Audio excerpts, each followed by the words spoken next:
All right. We are back. Right now. Back in the building, Mad Mike Radio. We are chilling here with my man, Bro, and we got Jenny.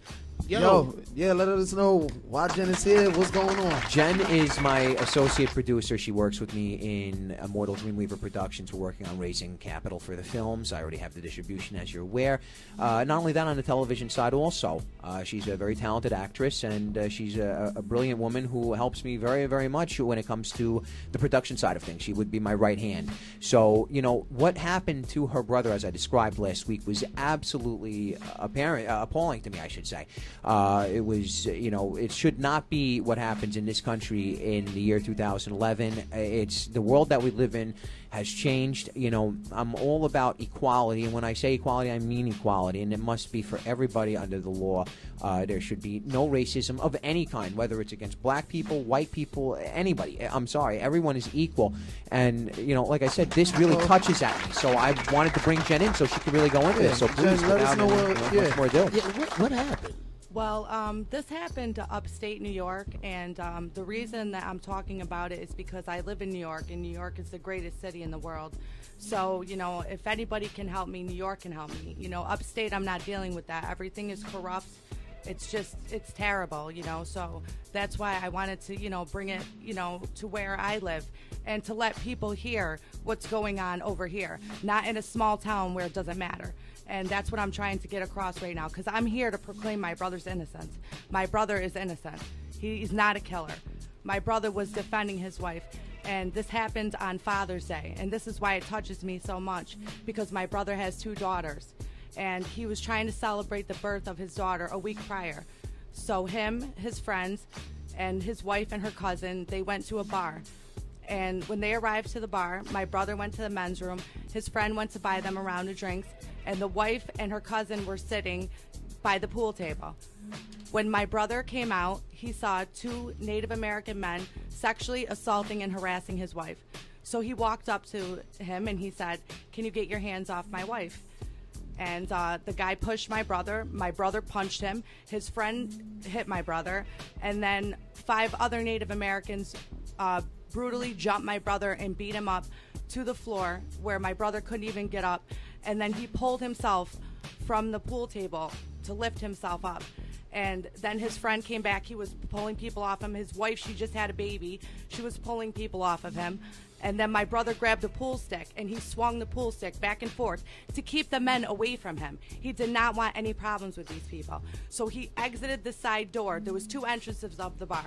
The first entrance was the outside entrance, and then there was a side entrance. They exited the side entrance.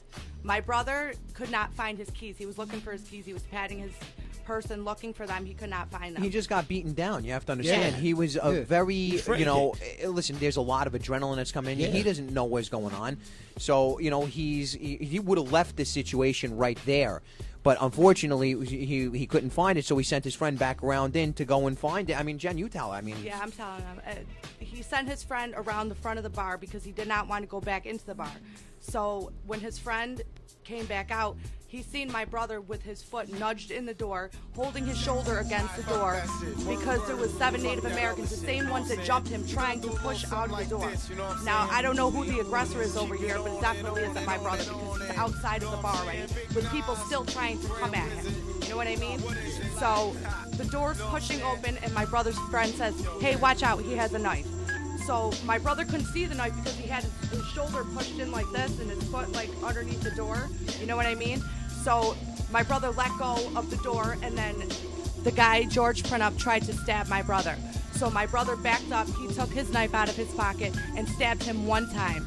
He did not mean for anybody to die, but he was trying to defend himself. He's not going to leave his wife in the parking lot and run. My brother does not do stuff like that. Yeah. No, he's a real man. And This is real crazy. How So the guy was fatally wounded. he died. He died. Well, he was fatally wounded, but you have to, see what you're missing in that part of the story is that this guy, George Printup, instead of going to a hospital, he sits down on the bench right next to where this happened, and they're waiting for the police. But when the police come, they send him, his friends send him off instead of saying, look, take care of my friend, George, he just got stabbed. Go get him. He's out that way. He's out that way. The police just leave. Nobody comes for this poor guy. He bleeds out. The guy dies. And all this stuff is in the transcripts in the case. Yeah, too. everything but I'm the saying case is- itself was crazy. Everything I'm saying is in black and white. There's no gray areas. So I'm about to get really political right here. With What my happens thing. after this? Well, what happens after this is my brother, they all case. left separately. But I want to finish. Oh, yeah. I want to finish this part because this is important. Now, there was no knives found. They didn't find either of their knives. Right? When Yeah. the police came, the reason that they told them, "Oh, he went that way," is to hide the knives. Why are they going to leave somebody that's bleeding on a picnic table That's true. to just sit there? No. 'Cause they're not trying to go to jail Cars either. full of Native Americans pulling up. My brother would have waited there to speak to the police. You know what I mean? Yeah. But what's he going to do? Well, he turned himself in the next day, right? My How long brother has- did the right thing. He turned himself How in the long next day. has he been incarcerated? He's been incarcerated for 3 years, and they gave him 18 Wow. years for that. 18 years. 18 years. And he's been in there 3 years. Yes. For defending himself For and his defending wife. Has he gone up for his appeal? I know he filed for an appeal. Yes, Yeah, he just lost his appeal, and this is why I want to tell everybody about what's going on, and this is why I'm here, because there's a conflict of interest here. The lead detective on my brother's case is Native American, and he also works in the district attorney's office, and he also is from the same tribe. So this is why I think it's a conflict of interest, and to say the least. You know what I mean? Also, the district attorney, instead of saying, "I represent the state of New York," he said, "I represent the Printup family." Well, Mr. District Attorney, if you represent the Printup family, can you tell me how you obtained your representation? Exactly. Because I would love to know. Because the last time I checked, to obtain my brother's representation, it cost a lot of money. Yeah, and the state of New York was the plaintiff there, not the Printup family. So Yeah, he's yeah. representing New York. But it's not just that. All the stuff that happened with this trial, the judge forcing a decision, they were gridlocked because they just wanted to know. Like, we believed that this guy was in a fight. He was, protecting himself. And the thing was caught up on was could he escape or could he not? And was he really defending himself? And the judge is like, listen, I don't care. I want a decision by 11 o'clock the next day or else, that's it. You're Yeah, going to he give it said to me. he had other trials to attend to. Oh, And this no. is also in black and white. Listen, And, Jury tampering, not the jury tampering so much. I mean, yeah, you can call that jury tampering because they also weren't sequestered at Yeah, any they were point able in to the case. just walk around and just hear both cases. Actually, they almost stopped the trial because the other jurors heard what was going on in here. You know what I mean? It was just Listen, outright Jen- ridiculous. It was a joke, and you know what? My brother's Start to not a finish. joke. That And this is is why I madness. think that this is terrible. You know Jen, what I mean? Matt, bro, everybody in This New is- York that's been going through something like this, and this is not an uncommon case. Somebody getting incarcerated for something they haven't done. Yes. This is not highly unlikely. And if you're out there and this has happened to you, or right now they just need everybody in New York and everybody else around just listening. Stand up and definitely just Twitter Obama or get Jen. What contacts you got? Like what? I reside in Brooklyn. My number is 646-750-8402. And the And email? what- VENICEAG@gmail.com. Are you putting together like some kind of like group that can actually go to, people in power to actually, look into this? Because, this is not the first time I've heard somebody being unjustly incarcerated in 18 years, not to be around your kids. The man has already spent 3 years away from his kids. That got to be crazy. They gave him a second-degree murder sentence, which was equivalent to 18 years. His charge was manslaughter, which I don't believe it should have been manslaughter. Yeah. It was defense. It was self-defense. It So should can be these a guys, self-defense. everybody out there, write your email and call you, and you're gonna just get this to the right people, so everybody just I have bands one more together? thing to say. I'm sorry. Go ahead. What I have to say is the judge said to my brother, "We're going to make an example out of you." Oh, wow. And you know what? To make an example out of somebody for what? Because for what reason? Everybody's created equal. You cannot make an example out of my brother. If you have any type of feelings, you can't do that to somebody in this country. And for a judge to say, "I'm going to make an example out of you," an example for what? Yeah, What's the example for? You tell me. That money talks, So unfortunately. actually, That's what it is. y'all But are you know in the what? works right now to making the film about this.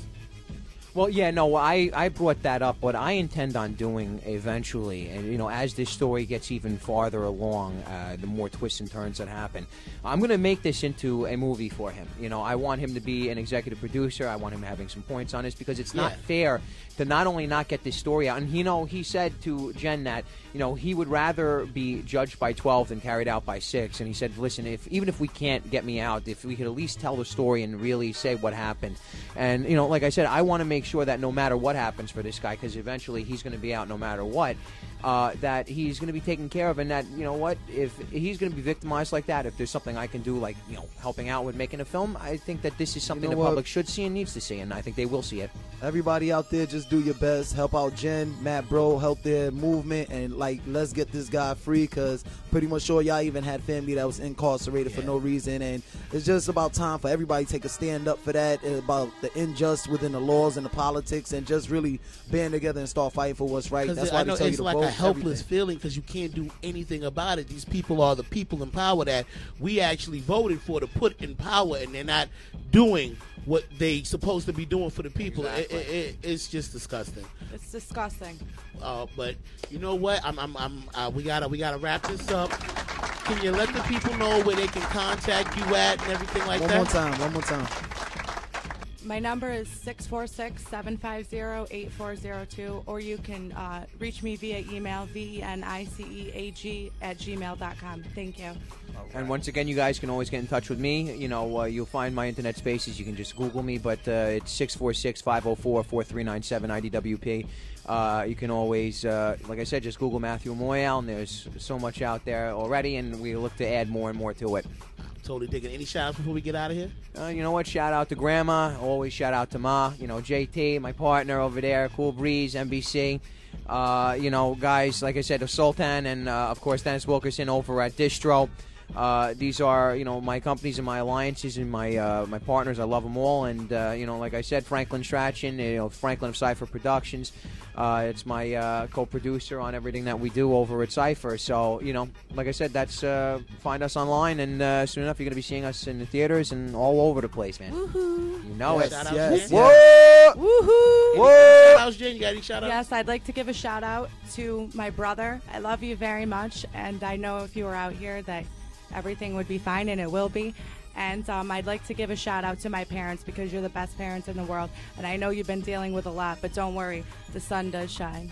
All right, man, that's what I'm talking about. Yo, we're going to jump into a little bit of music when we come back. You know what I mean? We got it going on. It's your boy Big O and Mike, Mad Mike Radio, live here at thematrixstudios.com. We'll be right back, yo. Sons of Scotland, I am William Wallace. William Wallace is 7 feet tall. Yes, I've heard. Kills men by the hundreds. And if he were here, he'd consume the English with fireballs from his eyes and bolts of lightning from his arse. I am William Wallace. And I see a whole army of my countrymen here in defiance of tyranny. You've come to fight as free men. And free men you are. What will you do without freedom? Will you fight?